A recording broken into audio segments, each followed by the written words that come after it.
আমাদের জীবনে একটা সময় আসে যখন মনে হয় কেউ আমাদের খেয়াল রাখছে না। কেউ হয়তো আমাদের মেসেজের রিপ্লাই দেয় না, কেউ আমাদের অনুভূতির গুরুত্ব দেয় না, এবং ধীরে ধীরে আমরা নিজেকে একা, ছোট আর অপ্রয়োজনীয় মনে করতে থাকি। কিন্তু এই একাকিত্বের মধ্যেও কি খুশি খুঁজে পাওয়া সম্ভব? উত্তর হলো হ্যাঁ, সম্ভব। আজ আমি আপনাদেরকে বলবো, যখন সবাই আপনাকে উপেক্ষা করবে তখন কিভাবে নিজেকে খুশি রাখতে পারবেন। প্রথম কথা, নিজের অনুভূতিকে কখনো অস্বীকার করবে না। দুঃখ পাওয়াটা স্বাভাবিক। কেউ যদি আপনাকে এড়িয়ে চলে তবে কষ্ট হবেই। আপনার মন যদি চায় কাঁদতে তবে কেঁদে ফেলুন। নিজেকে অনুভব করতে দিন, কারণ নিজের অনুভূতির সঙ্গে যুদ্ধ করলে আপনি নিজের সাথেই দূরত্ব তৈরি করবেন। উপেক্ষা মানে তোমার মূল্য কম নয়। অনেক সময় আমরা ভাবি, ও আমাকে পাত্তা দিচ্ছে না মানে আমি তেমন কেউ নয়। কিন্তু না, সেটা সত্যি নয়। অনেকে ব্যস্ত থাকে, কেউ কেউ তোমার মূল্যটা বুঝতে পারে না, আবার কেউ ইচ্ছা করেই দূরে থাকে। কিন্তু সেটা তাদের মানসিকতা, তোমার নয়। তোমার নিজস্ব একটা আলাদা মূল্য আছে, সেটা অন্য কেউ না চিনলেও তোমাকে চিনতে হবে। নিজের জন্য সময় দাও। যখন বাইরের পৃথিবী থেকে দূরে ঠেলে দেওয়া হয়, তখন সেটা তোমার জন্য একটা সুযোগ নিজেকে ফিরে পাওয়ার। নিজের পছন্দের কাজ করো, যেমন বই পড়ো, গান শোনো, আঁকো, কিংবা বাইরে হাঁটতে যাও। এমন কিছু করো যা তোমাকে ভেতর থেকে শান্তি দেয়। এই সময়টা শাস্তি নয়, বরং উপহার হিসেবে দেখো। নতুন সম্পর্ক তৈরি করো। তোমার পুরনো বন্ধুরা যদি তোমাকে অবহেলা করে, তাহলে নতুন বন্ধুত্ব তৈরি করার চেষ্টা করো। নতুন জায়গায় যাও, অনলাইন কমিউনিটিতে যুক্ত হও, মানুষের সঙ্গে খোলামেলা কথা বলো।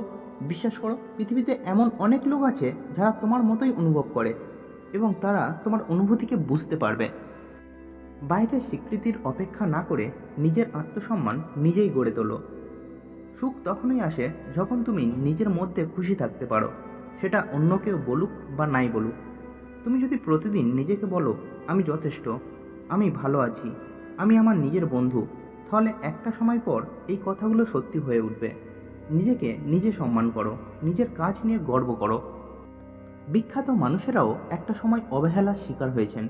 একটু ভালো করে ভাবো, আলবার্ট আইনস্টাইন কিংবা বাংলাদেশের লালন ফকির, তারাও কি শুরু থেকেই সম্মান পেয়েছেন? না, তাদেরও উপেক্ষা করা হয়েছে, তাদেরও মূল্যায়ন করা হয়নি। কিন্তু তারা থেমে যায়নি, তারা নিজের ভেতরের আলোতে পথ চলেছেন। তোমার জীবনেও সেই আলো আছে। নিজেকে ভালোবাসা মানে আত্মকেন্দ্রিকতা নয়।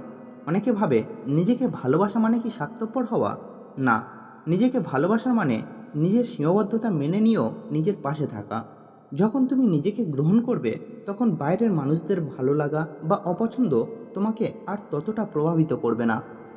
তোমার মন যখন খুব ব্যস্ত বা কষ্টে থাকে, তখন 10 মিনিটের ধ্যান তোমার জীবনকে বদলে দিতে পারে। প্রতিদিন সকালে বা রাতে নিজের জন্য 10 মিনিট রাখো। চুপচাপ বসে শ্বাস প্রশ্বাসের দিকে মনোযোগ দাও। দেখবে মানসিক চাপ ধীরে ধীরে অনেকটা কমে যাবে। মনে রাখবে, এই সময়টাও পার হয়ে যাবে। তুমি এখন একা বোধ করছো, উপেক্ষিত বোধ করছো, কিন্তু এটা স্থায়ী নয়।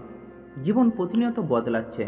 তাই আজ যাদের সাথে তোমার কোনো সম্পর্ক নেই, ভবিষ্যতে তাদের থেকে আরও ভালো মানুষ তোমার জীবনে আসবে। তাই নিজের ভেতরের আলো জ্বালিয়ে রেখো। শেষ কথা একটাই, তুমি যদি নিজের সাথে বন্ধুত্ব করো, তাহলে আর কেউ তোমাকে একা করতে পারবে না। নিজেকে ভালোবাসো, নিজের জীবনটাকে উপভোগ করো, আর মনে রাখবে, এই পৃথিবীতে তুমি অমূল্য। তাই নিজের মূল্যটাকে বোঝো। ধন্যবাদ ভিডিওটা দেখার জন্য। ভালো থাকুন, পাশে থাকুন। একটাই অনুরোধ, যদি ভিডিওটা ভালো লাগে তবে অবশ্যই ভিডিওটাতে একটা লাইক করে দিও এবং চ্যানেলটা সাবস্ক্রাইব করে পাশে থাকা বেল আইকনটি অন করে রেখো। দেখা হচ্ছে পরের ভিডিওতে।